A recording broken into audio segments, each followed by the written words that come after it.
Hi everybody, welcome back. This is our next part in our series, Science in the Dark. So I'm Nikki. I'm your community education coordinator here at the North Carolina Zoo. Our next sense we're going to do in the dark, I don't know if you guys can guess it. Probably not because you can't see him on him. He's kind of missing him.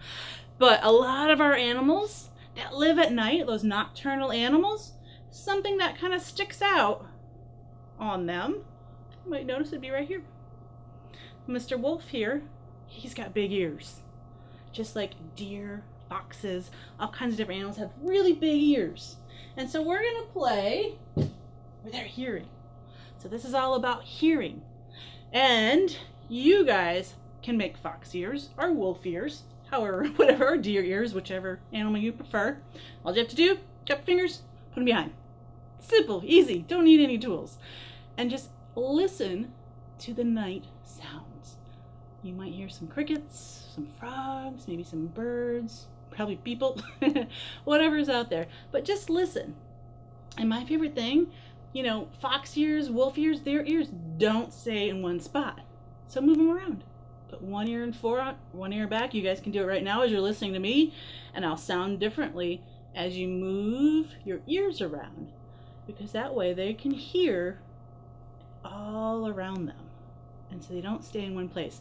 My favorite thing to do with classes is I usually have some water behind me, like running water, and then I'll have them face away from it, their back towards it, so it's not as loud, but then they put their hands here and cup them just like that, and all of a sudden the water gets super loud and you can hear everything behind you. So it's really kind of cool to kind of play around with your ears like that. Let's see. Another thing you can do, you have little canisters. So a lot of the critters that are calling at night, like your frogs, they're out there, they're looking for boyfriends and girlfriends. They're trying to find a mate friend. So this is a fun little game where you get to try to find a friend. And so if you have different canisters, make sure you helps you see inside them, but make them all kind of the same type of canister, and you can put different objects in them. But you want pairs because you're trying to find pairs. So you want two canisters that have the same objects in it. You can put rice, you can put beans, you can put cotton balls, beads, whatever you want in them. And then just make sure two of them have that same thing. That way there's pairs of them. And then you give everybody a canister, and I recommend everybody hold them the same. That way there's that consistency. And you just shake your canister, and then you go to your friend and you listen to their canister, and you try to see who has the same sound. So using your sense of hearing to find your mate, kind of like a frog does. It's kind of cool. And I cheat and I mark the bottoms. So if you need to do that, please feel free. Another fun game. Another animal that is really, really good at hunting at night and uses their hearing are owls. They are super, super silent. And they have amazing hearing. So they have this really cool feature on the very edge of their wing. I don't know if you'll be able to see it. Right there, there's a little comb of feathers that stick up. And this muffles any noise their wings make. So when owls fly, they fly silently. So as they flap their wings, they make no noise. And so that way they can hear their food. They want to be able to, two things, their food doesn't hear them, but more importantly, they will still be able to hear their food, because if their wings were making a lot of noise, they wouldn't be able to hear that mouse running around on the ground. So hearing is very important to owls.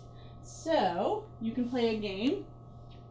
One person gets to be the owl who gets blindfolded. You can use a sock that's got a clothespin or a safety pin to attach it, or we found these handy dandy face masks we have now work as blindfolds too. So put your blindfold on, the owl stays in one spot, and they get a flashlight, okay? And so they're blindfolded, and everybody else becomes mice. And the mice have to try and get past the owl without being caught. And so the owl is going to listen, use their hearing, and they're going to listen for those mice. And if they hear something, they're going to flash the light on it. And if that light shines on that mouse, your mouse food, and now you become an owl and you switch places. So fun little game you guys can play using your hearing. Lots of cool things you can do with your hearing. So just being out and listening to the night and enjoying the night sounds, and see what animals you can hear out there, and maybe write them down or try to figure out what owl or what animal is making that noise.